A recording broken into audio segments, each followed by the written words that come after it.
All right, excellent. So, welcome once again to everyone. I was just saying that if you missed the two sessions from last week, one on how to raise funds for your startup and one on financial metrics for your business, they are on the Oze YouTube channel. So you can find them there. And if you haven't already joined our WhatsApp group for this webinar series, we'll post a link in the chat and you can join there. And we'll also post the link to the YouTube channel in that group as well. Just a few ground rules before we get started with today's session. Please, if you're not talking, do stay on mute. And in general, feel free to keep your video off just so that we save a little bit of bandwidth for those whose internet might not be as super strong. And again, we're here for a webinar series on financial literacy for small businesses and startups, hosted by Oze and SB Incubator Ghana. So with that, I'm going to throw it over to our speaker for today. Our speaker for today is Prince Arnold Mortagbe. I like to say his last name like that, Mortagbe. And he is the lead coach, the lead business coach at Oze. He's worked with thousands of business owners, thousands of Oze entrepreneurs over the last few years. So we're really excited to have him join today as our speaker as we talk a little bit about pricing strategy, a very important topic for your business. With that, Prince, the ball is in your court. Thanks, Dave. Thank you so much for the introduction, and hello to everyone. I am really happy to be leading this session, the part 3 of the financial literacy of a startup. And I do believe that if you've had the chance to join us the first and second time, you've learned a lot, and you are here for a third power pack session as well. I'll be very happy that you can also benefit from this as well. At the end of this session, it's my hope that some of the key takeaways that you can pick from here is to be able to know the 5 most common pricing strategies that you can adopt for your business, and how to be able to use these pricing strategies to be able to improve the revenue that you should make in your business, and at the same time maintain your customers as well. I'm just going to share my screen quickly, and then we can kickstart from there. Dave, could you allow me to be able to share my screen, please? Yep, coming right up. I always forget to do that.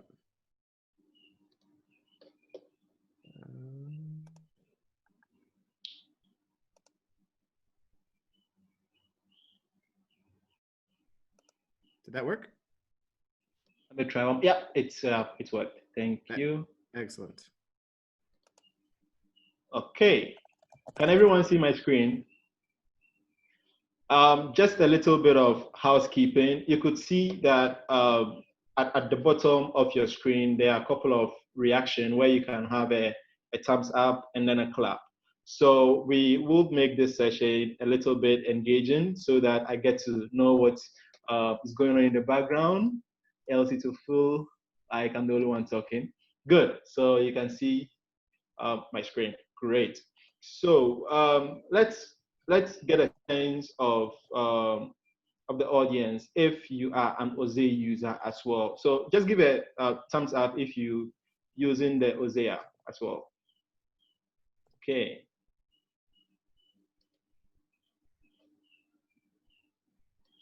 Okay, so it looks like we have a couple of people that are using the Oze app. So I'll just run through a little background as to what the Oze app is about for the benefit of those that are not Oze users as well. Let me do the presentation. Good. So the Oze app is a tool that helps business owners to be able to track their business transactions and be able to know how they're performing. So it's a tool that helps you to record your sales and your expenses in real time so that you'll be able to know how much your business is making and how much your business is losing on the expense side.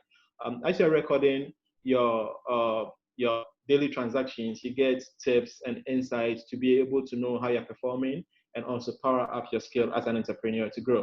So you can be able to use the Oze app on both phone or on your PC, and it's very simple to use. When using the Oze app, you can be able to also generate a receipt that you can send to your customers digitally. You can also be able to send reminders to customers that owe you when payment date is getting due. You also get a dedicated coach, of which I am proudly part of, to be able to assist you to deal with certain basic business waves, or come up with business strategies that can help you to be able to grow your business, to the next level that you want to go to. So basically, if you're on this platform, the best thing that you can do for yourself in the next 30 seconds is just go straight to the Play Store and download the Oze app and quickly sign up and have fun with it. So we are expecting quite a number of people to join us. I think because we started quite late, because of the technical issue that we had. We seem to be having a lesser number right now, but the numbers will pick up as we continue. I'll be looking at the chat session too. So if you have any questions along the way, feel free and write it in the chat session. I'll take a look at it and provide feedback. Okay. Okay, so that's about Oze and enough of the introduction. Let's go straight to the meat of the issue with the quote.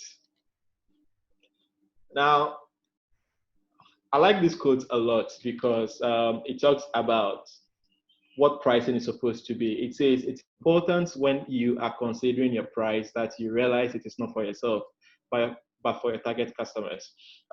Usually, as business owners, a lot of the time we know that, okay, we have this product, this is what you want to price it, and we just put a price tag on that particular product, thinking that it will sell. We tend not to actually focus on who the package is going to or who is buying the product.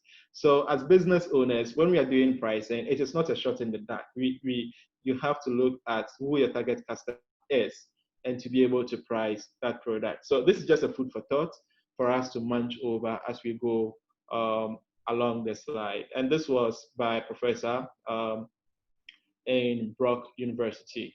So I've been following him, so you can join, you can follow up on LinkedIn as well. So now let's go straight to the meat of the issue. Great. Here we're talking about the marketing mix, of which price is part of. I believe some of you have heard about what the marketing mix is about.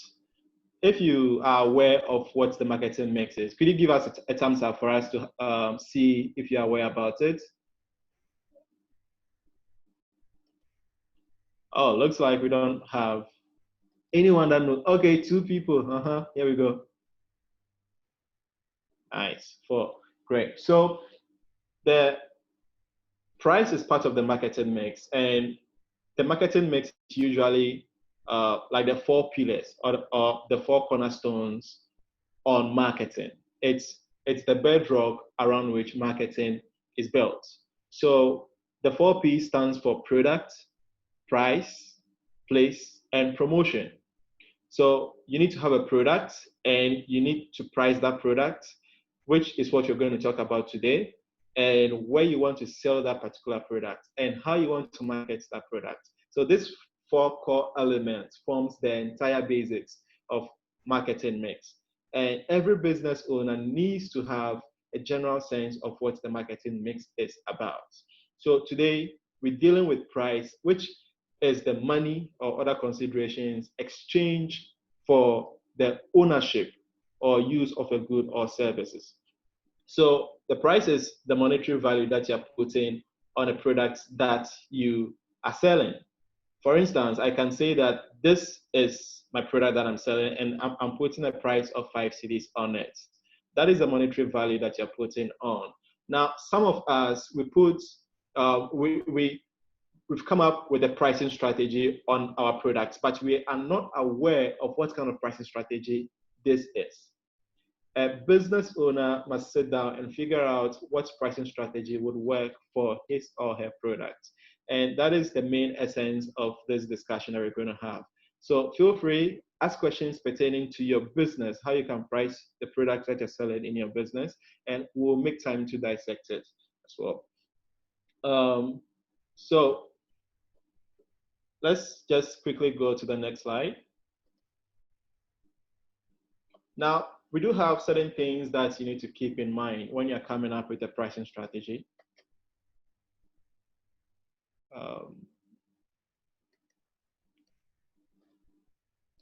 I'm looking at the things that are coming up here. Coming soon. Okay. So we do have a couple of things that you need to keep in mind when you're pricing your product. And that is your revenue goals. You need to think about, okay, how much do I want to make in the next 2 months or 3 months? And how should I price my product to be able to hit that target or that goal? So all the time, you don't just price your product in the dark. You look at, as a business, predict into the future or focus into the future that I want to be able to make 3,000 CDs in the next 1 month. Or I want to be able to make 5,000 CDs in the next 3 months. So you sit down and assess how you're pricing your product. Will you be able to hit that goal if you're pricing your product at 2 CDs per unit today? Or will you be able to reach that goal?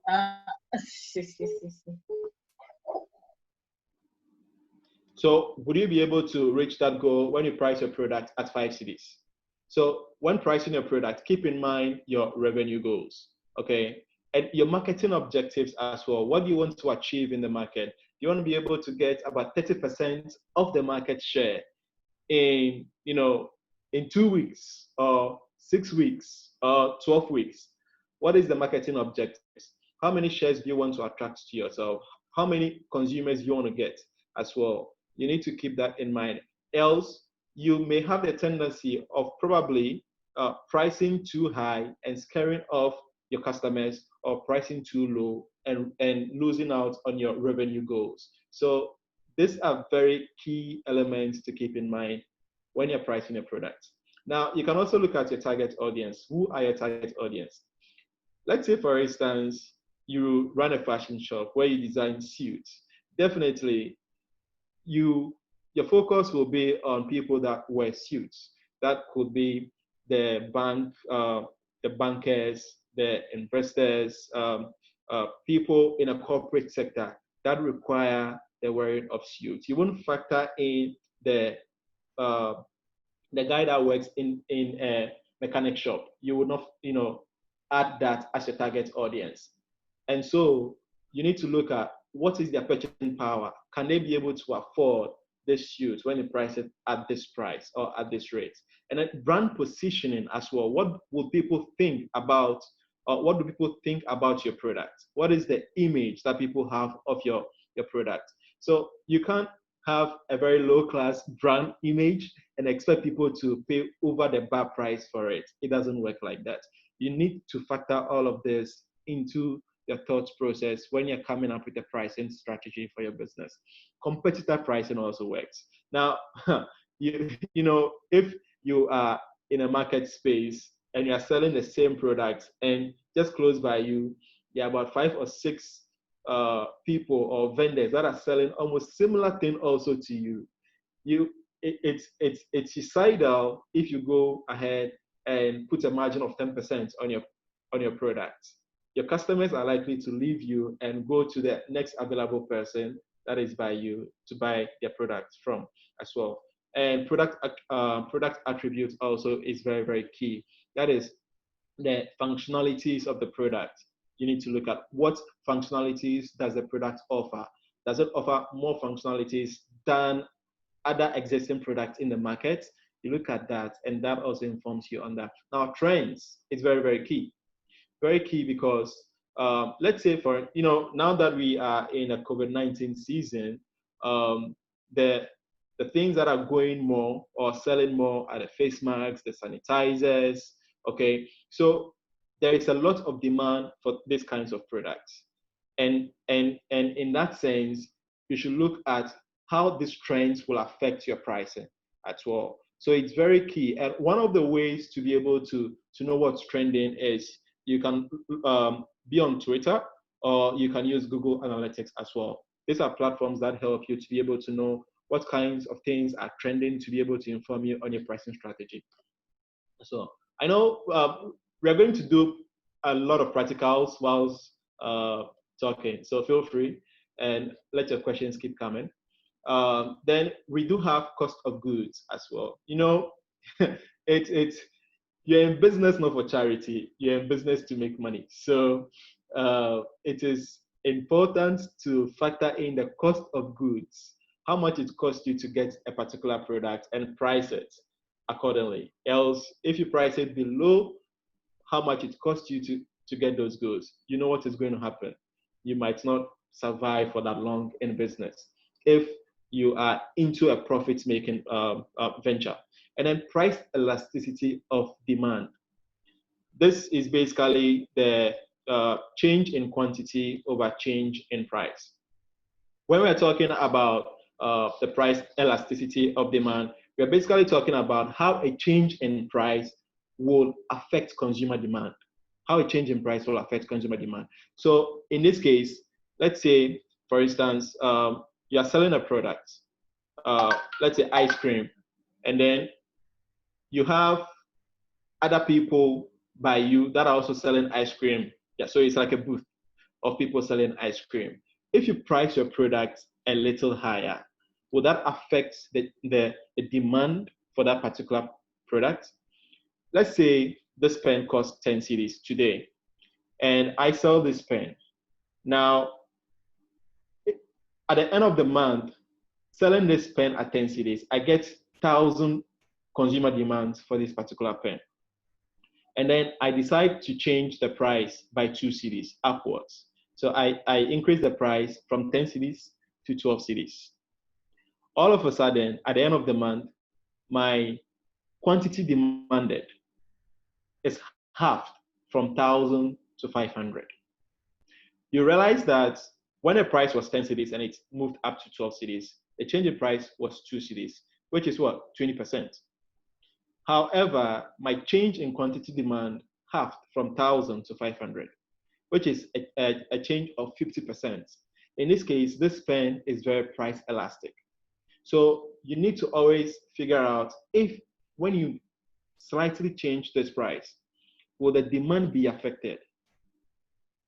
These are some of the things why you realize that you have a customer that buys from you a lot of the time. And then at a certain point in time, that customer does not come to you anymore because you've changed price, upwards a little bit. That customer has realized that has shown you that your product is very elastic. So you always need to consider if your product is price elastic so that you don't lose out on your loyal customers as well. Okay, so now that we are done with all the, plenty technical stuff, I think we are now ready for the meat of this discussion, which is the 5 most common pricing strategies that you can adapt for your business. We still don't have any questions coming in. Looks like someone is doing a good job. Okay, thanks, Dave. So now we're going to talk about the 5 most common pricing strategies for your business. Now, what you should always keep in mind is these pricing strategies are not standalone on themselves at all. You can have a mixture of them in your business. So you're not limited to only one strategy at a time. You can have a combination of 2 or 3 at the same time. If you believe that it is going to help you boost your business, you are free to use that. So do not limit yourself in just one strategy, but start thinking about how you can marry this couple of strategies together to be able to derive the maximum benefit or output out of it. So let's quickly run to cost plus pricing. Now, cost plus pricing is a very common strategy that a lot of Ghanaian businesses use, okay? Because it solely focuses on the cost of producing a product or a service, okay? So you kind of look at how much it costs you to produce this particular pen, and then you add a little price margin to it as your profit, okay? Usually, cost plus pricing is also called markup pricing. A lot of small businesses in Ghana use this strategy if they are into buying and selling, okay?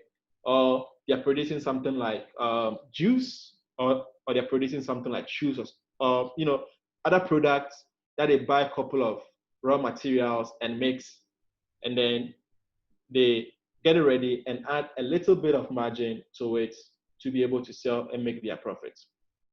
When you look at the image here, it's basically describing what a cost plus pricing is. So this is a sandwich, which costs $100 to produce. Now the buyer decides to add a little bit margin of 50% to it and then sells it at 150. So the business owner makes a margin of 50% in this case. So what cost plus pricing simply means is you just add a little bit of money onto the cost for acquiring that particular product that you want to sell, and that becomes your profit. This is very predominant with retailers who sell physical products. And you get to see that people that ship products from China, things like shoes, dresses, they will tell you, this is how much I bought it to, and my profit is only this.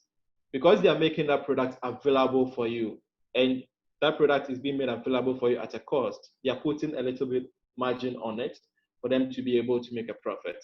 Basically, that's what cost price is all about. Okay, so in Oze, we do have business owners like Yesli Ice, Buddha's Juice, Sobolo, Bisab, and other healthy drinking beverages. And she combines the raw materials, has people who work for her. So she combines all these costs and adds a little bit margin on it, you know, and sells it at a profit to make a markup, you know, out of all of this as well. Car dealers also do the same thing. They bring products, they ship their cars in, and they want to, you know, they add maybe some 5,000 or 10,000 cedis to it, you know, after clearing at the port, just to be able to make their profit out of it. Second-hand clothing also, usually they use cost plus pricing for it. So let's quickly run to the next strategy. After these sessions, we'll look at certain businesses and the strategies that you can adapt.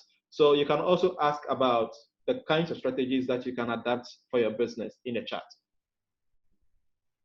Now, we do have penetration pricing. Now, this is very key. If you're a new business and you want to enter a market and be able to get a lot of people, you know, coming to buy from you quickly. So penetration strategy is when you enter a market with an extremely low price so that you can be able to draw attention, okay, and revenue away from higher price competitors. So you come into the market and you want to be able to improve the market share, and so you come with a very low price. One of the companies in Ghana that really did so well with this strategy was Kasapa. The reason why I am using Kasapa is that at the time that Kasapa came on board, there was MTN, there was Tigo, there was One Touch or Vodafone at that time. Now, all of these companies were into telecommunication, where you will buy the SIM, you go out and then go and buy your own phone and put the SIM inside. So getting these two different products was very costly as well. The price was always high. So Kasapa saw the the gap and came up with a phone and a SIM in it at a very cheap price. So if you go to Kasapa, you don't just buy the SIM card, but you buy the combination of a very cheap phone with a SIM in it, with a Kasapa SIM in it, at a very, very low price. So people were trooping to Kasapa to buy their products a lot as well. So that is one way to be able to beat or to penetrate into a market with a pricing strategy. Okay. However, you can't do a penetration pricing for a very long time. It is something that you do for a very short period of time because it is not sustainable in the long run. Now, Kasapa was making losses, by using this strategy. It's one of the reasons why Kasapa does not also exist today because they went out of business. They couldn't sustain the competition. The time that they started thinking about allowing their customers to be able to have other telecommunications SIM cards inside their phone, it was too late. Okay, so you can never sustain penetration pricing strategy over a long period of time. It is only for a short period of time to get the needed attention and draw away customers from your competitors so that they come to you. Now, penetration strategy is basically about disruption. You want to disturb the market. And so you make some losses, through that process. One of the things too that you need to know is that Bettermalt, for instance, also did the same thing. When it came on board, Bettermalt was more of a very cheap priced product compared to Malta Guinness. And if you could recall, a lot of people were rushing to buy Bettermalt, which forced Malta Guinness to reduce their price. That is a very classical case of penetration pricing that was used by Bettermalt here. Okay, so if your product is very new or you're a very new business and you want to be able to draw attention to yourself, the penetration strategy, pricing strategy is the best strategy to use. Okay. I have a question here. Do you have a case study on Kasapa? If you do, please share with me. Okay, great. So we'll get that to you and send it to you very soon. Okay, perfect. So let's go to competitive pricing as well. Now, okay, so competitive pricing talks about being able to put a slight price difference, okay, which can be a deciding factor for consumer demand. Usually, you look at the market rates in the system, and then you price your products by using the competitor as a benchmark. All right, and usually this happens in a saturated market. Take, for instance, the cement companies in Ghana. We have Diamond Cement, we have Gasem, and then we have Dangote Cement. If you really follow the cement business a lot, when Gasem reduces their price by 1 cedi, in a few days, you realize that Dangote Cement also wants to match because it is likely their demand has been reduced because people are trooping in to buy Gasem more. So Dangote reduces their price also, then followed by Diamond. So usually, this is a very competitive pricing strategy that people use if the market is saturated so that they can draw people to them also to buy their products a lot. What this can do is that it can lead to a price war. And I like price wars a lot. When companies are fighting over you, all right, it's so fun because you're able to buy more at a cheaper price. That's all. So this is one of the strategies that you can apply for your business. So let's say, for instance, you can decide to price your product lower or the same as your competitor, or sometimes even averagely. If you have a lot of competitors in the business, you can just find an average price and put it there. Okay, so that is what competitive pricing is all about. Okay. Wonderful insights. Thank you very much. So now let's also say, for instance, you are also in a storefront. The example that I used earlier concerning you selling in a space where there are other vendors doing the same thing. Other vendors doing the same thing. Oh, you can't hear me.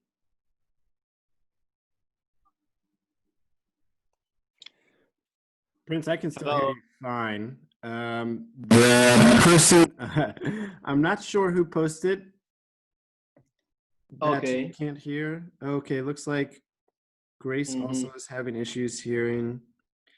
Okay. Please do try and make sure your microphone. Okay, great. A lot of people can still hear clearly, perfectly. Okay. Okay. So if you're having issues, please do reach out to me privately and I'll try to help you. But otherwise, Prince, I think let's keep going. Let's keep going. Okay, great. So I'll keep, oh, that was a sneak peek. Okay. So if you're in a storefront, okay. So if you are in a storefront that has similar vendors selling the same products that you're selling, okay, competitive pricing would always be at play here because a customer will come to you and ask the price. Okay, if your way ahead, then the customer will go to the next, vendor selling the same product that you're selling and ask the price. If the price that they ask is lower than yours, definitely the customer will go and buy the product from the other vendor that is close by you. So you always need to be looking around to be thinking, who is the nearest competitor to me? Who is selling the same product that I'm selling? And how do I price my products to be able to attract the customers that I need and to increase my consumer demand? So competitive pricing looks at the pricing out there, and then you use that as a benchmark to make the pricing. Okay. Okay. Price skimming. Now, this is a very interesting thing. I've been following price skimming activities, and I think it's something that has been happening even on social media. Just that you probably may not know that this is price skimming.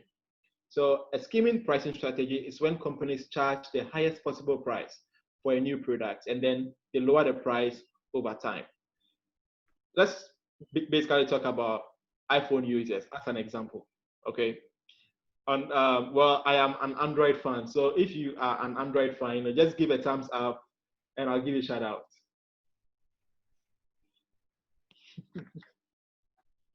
Oh, nice, great.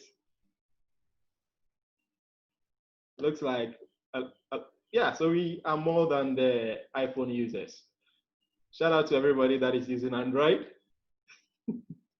And I'm going to have a fight with my colleagues after this.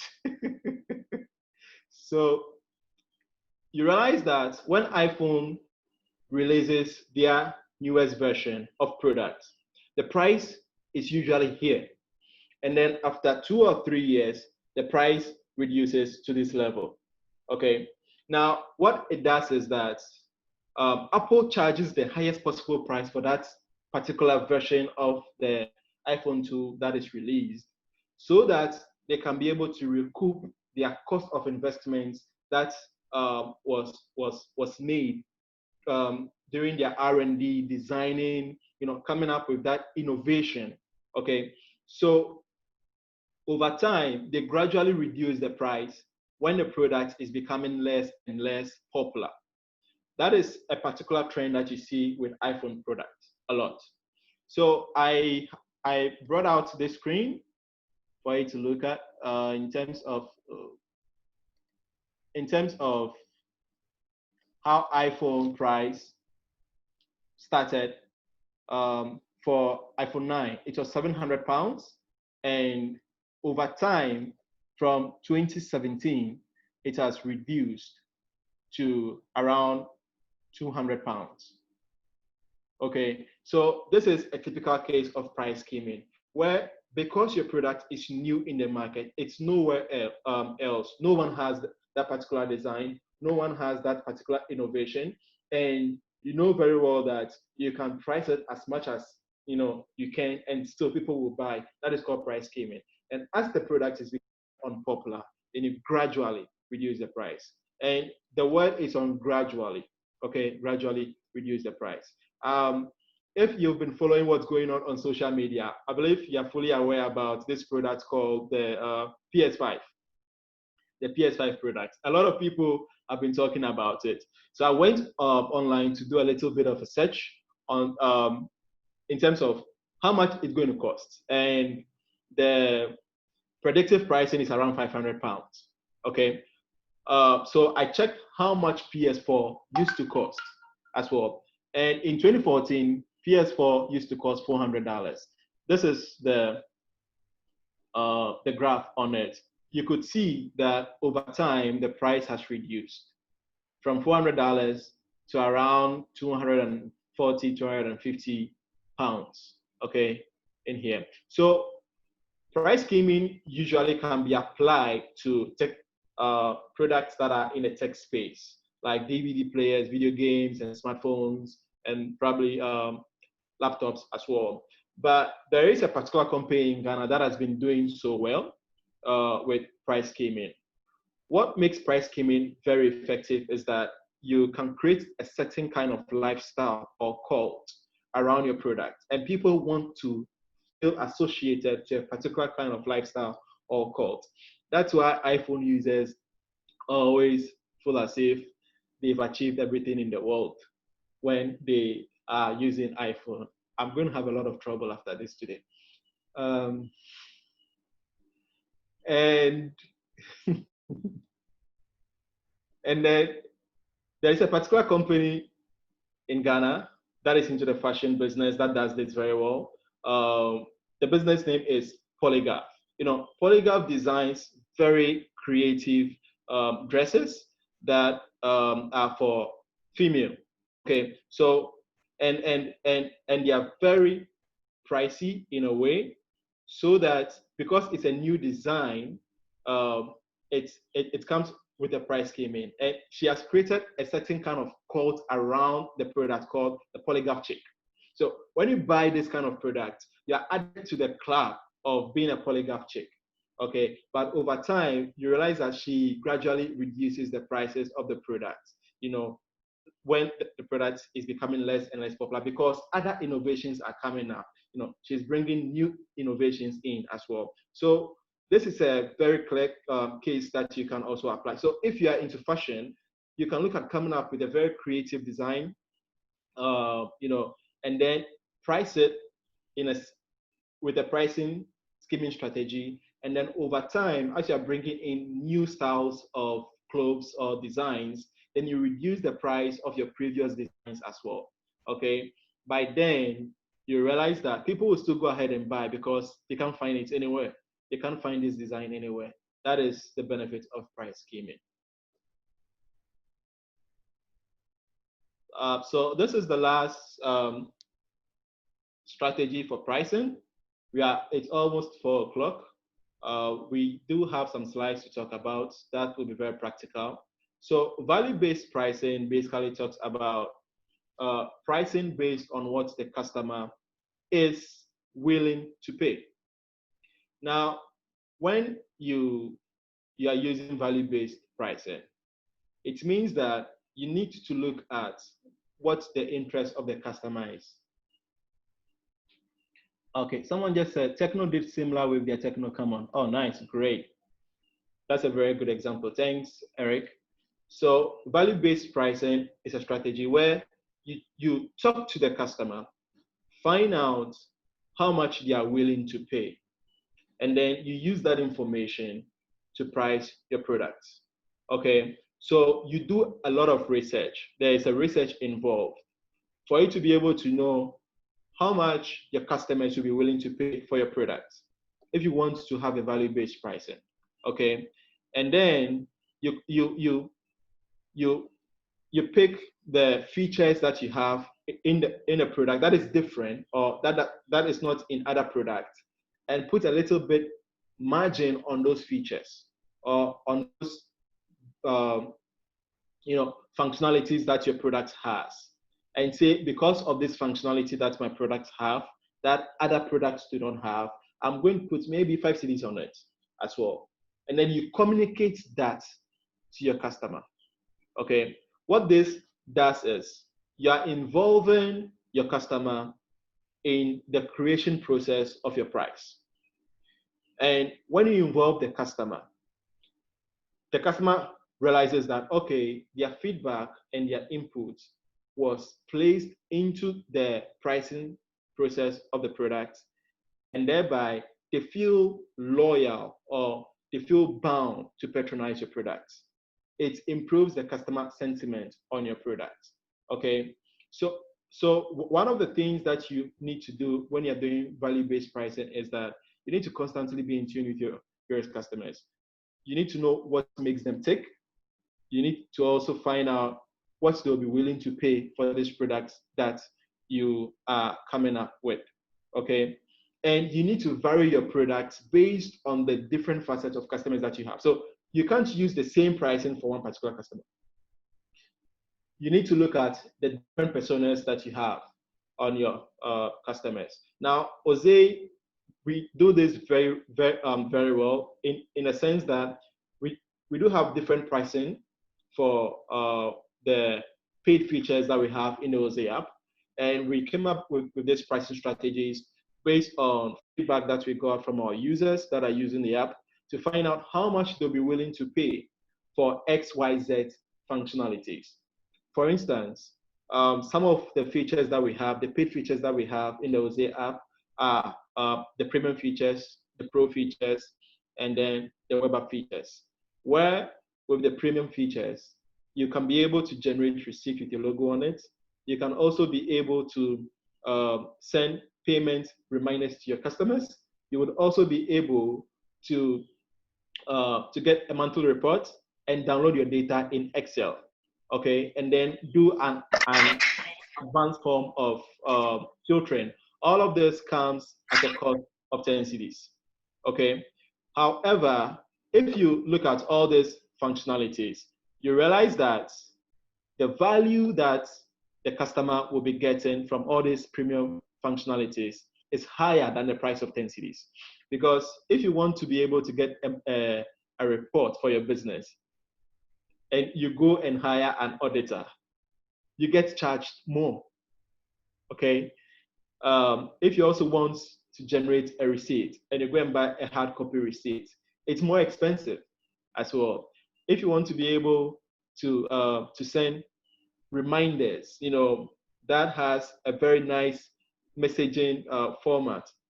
You need to get someone that to sit down and design a very interesting messaging format so that when you send the payment reminders to your customers, they won't be upset. So when you look at this siloed cost, okay, and then you put it together, it's a very high price to pay for all of the services. But we've combined all of that and it's going for 10 cedis. Now, this is one of the key things that you need to look at value-based pricing. The customer needs to feel that they are getting more value than what they are paying for. And to be able to let the customer feel that way, you need to communicate to the customer. That's why you always need to be in tune with your customers all the time. And then when the customer feels that they are getting more value from the products that they are getting or buying from you, they have more loyalty and their sentiment with you is more. Their brand association becomes higher, all right? Okay, looks like I don't have any other questions. So this is clear then. So let's talk about the various steps that you can come up with to design a value-based pricing.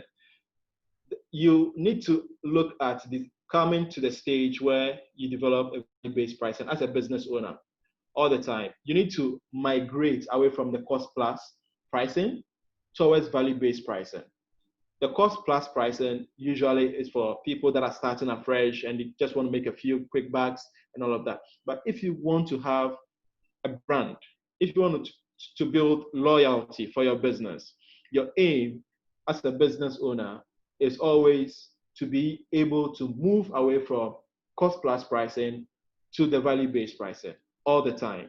That should be your goal. So we're going to talk about the steps that you can follow to be able to design a value-based pricing. because your business needs to grow and needs to have a brand and loyal customers with you. So developing a value-based pricing strategy. So let's say, for instance, you pick your product that is comparable. You pick a product that is comparable to yours and find out what the customer pays for it. So um, if you remember, we mentioned that there's a little bit of research involved. So you do that research where you pick a similar product and find out how much the people are paying for that particular product, the going rate. And then you find all the ways that your product is different from that particular product that you're comparing yours to. Okay. Then you place a financial value on all of these differences. So as I was saying about Jose, we have different paid features, which I mentioned about a premium. Now talking about the pro allows you to be able to do everything that premium has, and then more. The more is the ability to be able to add employees to your account. So that's when your employees enter transactions into the app, you, the business owner, will be able to see their transactions. So we've placed a little price on the ability to add employees to your account, and we are calling it Pro. And the price is different from Premium. The Pro feature comes at 30 CDs and 50 CDs, depending on how many employees you want to add to your account. So this is a classical example here.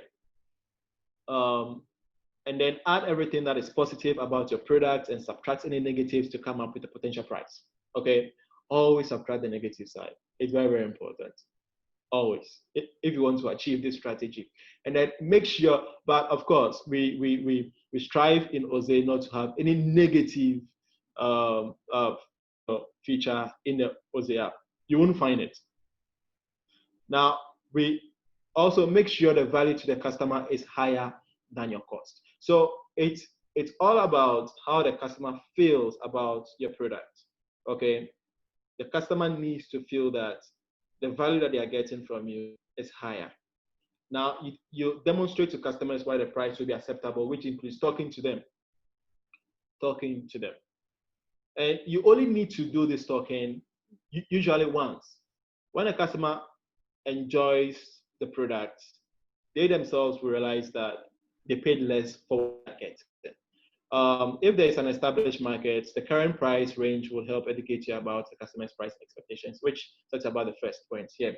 So when you have the Jose app, which is the example that I'm using, you get an array of benefits that you get to realize that you are paying lesser for it. You get a dedicated coach to help you. You get to network or plug in into a network of business owners that are doing same things that you are doing and trying to grow their business. You also enjoy monthly workshop sessions on business subjects to be able to power up your skill as an entrepreneur to grow. So obviously you cannot quantify all of these packages that you're getting as 10 cities. So as a business, start thinking about the different things that you can do to add value to your product. Okay, so that you can gravitate towards the value pricing strategy as well. Is there any questions for me so far? Okay, we can move on then. Okay, so we basically talked about the 5 strategies, the 5 common pricing strategies that you can adapt for your business. And they were cost plus pricing, the penetration strategy, the value-based pricing, and then the price scheming, and then we have the competitive pricing strategy. These are things that you can adapt for your business as well. But there are some extras that I think are relevant, for you to get to know. Maybe you may like to use them. Okay, so we at Jose do have a freemium pricing strategy where we allow people to use the app for free, like some of the features of the app for free, so that they can have a sneak peek into the app and the functionalities that they can get. So if you have a business and you think that there are some little bit of freebies that you can give out for people to have some experience, a taste of that, and then as they get to taste your product, they get the the chance or the opportunity to be able to upgrade to more paying features of your product. Okay, freebies. Okay, so the premium pricing is when yeah, so the premium pricing is when a business offer a basic version of their product, hoping that users will eventually pay to upgrade or access more features. Okay, now the second one too is high-low pricing. Now, high-low pricing is different from price scheming, because for high-low pricing, the price does not go low gradually. It's a sharp decline, okay? But for price scheming, it's a gradual price decline. So that's the difference there. So you sell a product at a higher price, but lowers that product when it drops in novelty or relevance. Usually, people that are using the high-low price strategy use it for days like Black Friday, Jumia Black Friday, like, you know, the days that you can get a product at a very discounted price. That is the pricing strategy that is being used over there. So you realize that TV sets could probably cost around 800 cedis, you know, in normal days. And then during Black Friday, it drops to probably 550 cedis. When that happens, the pricing strategy that is being used is the high-low pricing. And you should only use high-low pricing on seasons. Okay, it's not every time. So you choose a particular season and say, okay, this particular time, I'm going to use a high-low pricing strategy. It shouldn't last long, else you would run into debt or you run into losses. So you probably give yourself 1 week where you apply a high pricing strategy, where you discount your product by 20% or 30% based on your cost of getting it as well. Okay, and then the loss leader pricing strategy. Now, the loss leader pricing strategy is something that ShopRite uses so well. ShopRite is a very good example in this case. Who has been to ShopRite and bought bread in ShopRite before? Okay. So we had some people giving thumbs up. Yeah, I know some of us, we go to the storefront, you know, by the roadside to buy bread, and we go with it. So yeah, so when you go to ShopRite, they sell products like bread at a very price. You get a bread and then it goes for 5 cedis or 6 cedis. But when you look at the bread, you know very well that it should cost more than that 5 cedis or 6 cedis.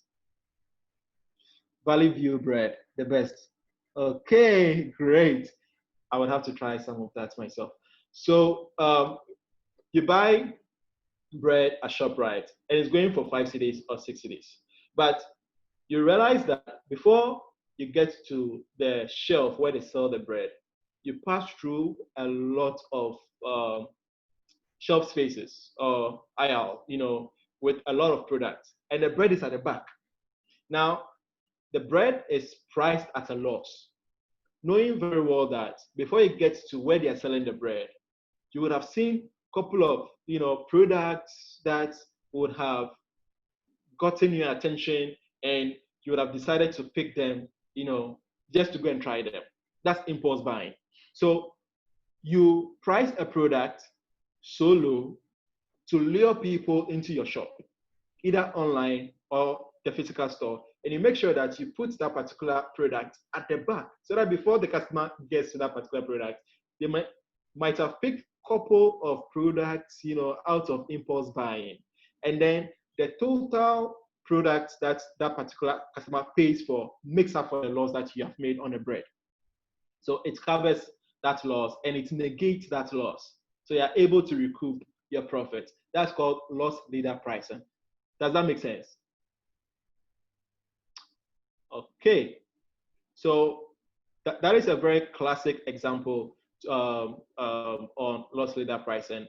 And recently, I came by a statistics that says that the average American consumer, I couldn't get a statistics on Ghana, sadly, but the average consumer in America spends $5,400 on impulse buying alone. Which suggests that averagely, on a monthly basis, that customer spends around $408 monthly. You strike that by weekly, it goes to what, around $100 a week. And then daily basis, I believe you get a drift. So if people are buying that much based on impulse buying, and you're applying the loss leader pricing strategy, it helps you to be able to get a little bit of that impulse income. Okay, so it's something that you can apply for your business. So if you're selling a product and then you have a storefront, maybe use the loss leader pricing strategy to get people to come to your shop. And then as they're in your shop, they get to see the different products that might interest them to buy. Okay. Okay. So this is what we are all waiting for, I suppose. Now, for your business, you can adapt different pricing strategies for your business. Let's say you are into a restaurant. You can use a cost plus pricing strategy where you factor in how much it costs you to be able to get all the raw materials for your business, and then you add a little bit of margin to it. You also need to look at the cost that you're incurring with the people that are working for you as well, because you need to pay them as well. Or you can apply a value-based pricing strategy. You find out from people how much they would like to pay for a plate of, wache, and then decide that, okay, based on the value that we'll be getting from this wache, you're going to price it this much. We didn't talk about premium pricing, but premium pricing is for luxury, items where you price a product because it's a luxury item. So definitely, the pricing of a food that I get at Kempinski will be different from the pricing I get from the wache vendor, close by me, or the bean seller close by me. So these are different pricing strategies that you can adapt. So you look at your market, you look at how much it costs you, and then you can pick a combination of all of this to come up with a pricing model for your business. When you also look at this wache seller, Auntie Muni wache, it's the same wache that I buy across the street at 5 cedis or 6 cedis, and it's going to have some meat inside, it's going to have some wile inside, and probably some egg, to go along with it. But I can get all of that for 6 cedis or 7 cedis. However, Auntie Muni's wache is on a different level. It's considered as a luxury kind of wache, and it's popular, and it's patronized by a lot of people, especially tourists and people in high-end places as well. So that goes at a premium pricing strategy. It won't cost less than 20 cedis. The last time I bought there, it was 25 cedis. That is kind of a premium pricing that you're putting to it. Okay, so sit down, look at how your restaurant business is, and figure out which strategy that you can adapt for your business. But it is cost plus pricing, value-based pricing, or premium pricing. And then if you're also into event pricing business, if you're into events, you can look at the competition-based pricing and then the value-based pricing. Competition because you're not the only one in the business. There are a lot of event planners out there that have a certain pricing strategy for 100 chairs that they bring to your event or 200 chairs that they bring to your event.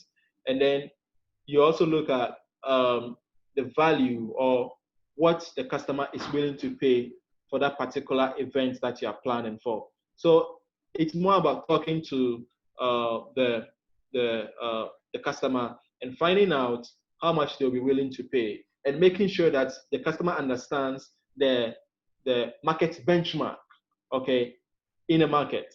All right. So look at competition-based pricing and value-based pricing if you are into that. And then services pricing model. In Ghana, we don't have the hourly pricing method. So you can either look at a project-based pricing and value-based pricing as well. Basically, that's for the services-based model. And then educational pricing model. Now, for the education pricing model, you need to think about the schools that are surrounding your school and how much they are charging. As a school owner, you're looking at the books that you'll be giving out. You're also looking at the income that you'll be producing, the teachers that you'll be paying, the power that you would have to use, or electricity, and water availability as well. Even the structure that you've rented, that is cost that you also need to factor in, okay, into the school fees that you're giving out, and a premium pricing. Now, what kind of class is your school in? Is it a high-end school? Obviously, the school fees that our Rian is going to charge, or let's say Morningstar is going to charge, will be different from the school fees that a school such as Mamprobi and Pay 8 is going to charge. Okay, so you need to look at competitive pricing, the cost that you are incurring, and then putting a margin on it, or the premium pricing. You should not limit yourself to only one strategy. You can have a combination of all of this in there. And then we have the manufacturing pricing model as well, where you can use a competitive pricing, a cost plus pricing, and then a value-based pricing as well. We have one more to go.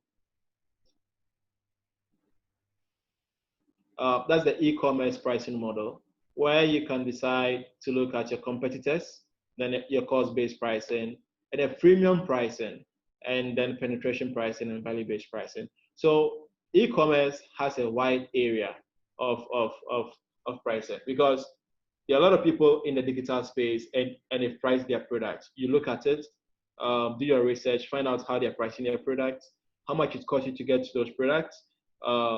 If you want to penetrate the market, get people to be coming to your website, to buy products, then you can use the penetration pricing and then the value-based pricing as well. So with this, I think we've been able to pretty much cover every the 5 most common pricing strategies that you can adapt for your business. Is there any questions for me so far?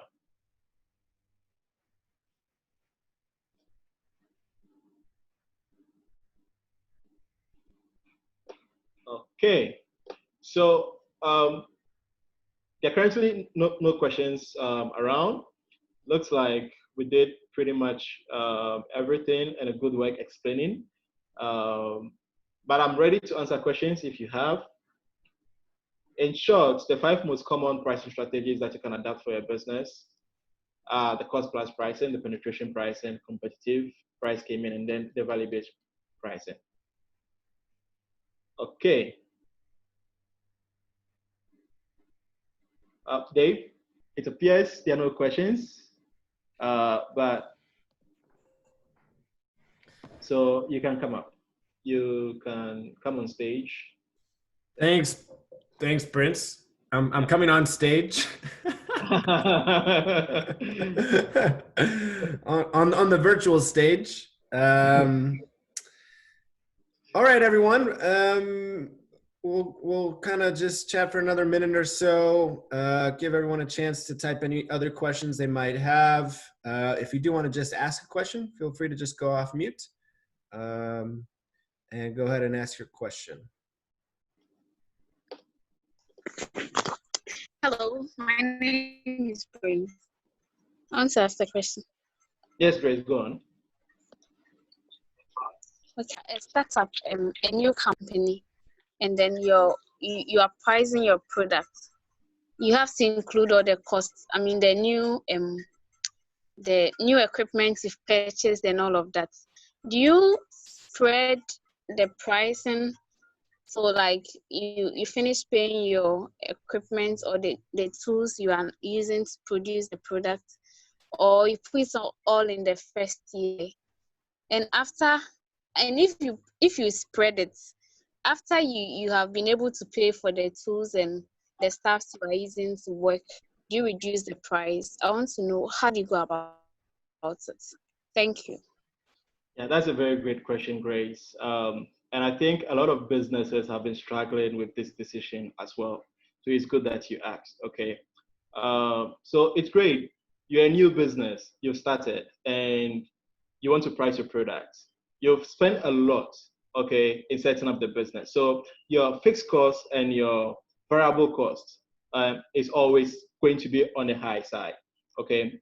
However, the assets that you have gotten, that is the things that you're going to use to do your production, okay, is going to be an asset for you for a number of years or a period of time. So you don't factor the first products that you're producing, the cost that you have incurred in getting those materials into it, else your cost will go crazy high, but you spread it. Okay, so you look at how long the assets that you have acquired for your business is going to last with you, and then you do the cost plus pricing by spreading that cost for a number of periods, okay? And then you also need to factor in your competition, because if you're a startup and you price your product so high, no one is going to come to you. You need to also look at what's going on in the market. What are competitors, selling their product? What's the going rate, okay? But you don't make the decision whereby, because you have incurred high costs in acquiring your equipment, to be able to do your production, you transfer all that cost onto your customer. Okay, you don't do that. So the best advice I'll give you: spread the costs over time on your products. But while spreading it, make sure that you are looking at the market going rate and benchmark your price there. Does that answer your question? It does. Thank you very much. I'm grateful. Yeah. Megan? Okay, I saw you go on mute, so you can add more if. I was just gonna say a really quick. If you were at the last session, a really easy way to think about it is your gross profit margins. Those are taking the price that you're selling something for minus the cost of goods sold. So that's everything that is coming directly into the product that you're selling, and then what's left, your gross profits, that's meant to cover all of your overhead and other expenses such as investment. So I think you don't want to count your original investment when you're setting your prices for your customers, but you do want to consider that you're setting it so that you have a gross profit margin that's large enough that you will eventually recoup that original investment. Just trying to tie it to the last session that Dave so kindly forgot. Thank you, Megan. Yeah. We can pick one more question. We are about 7 minutes to time. So if there's any other questions, feel free to ask.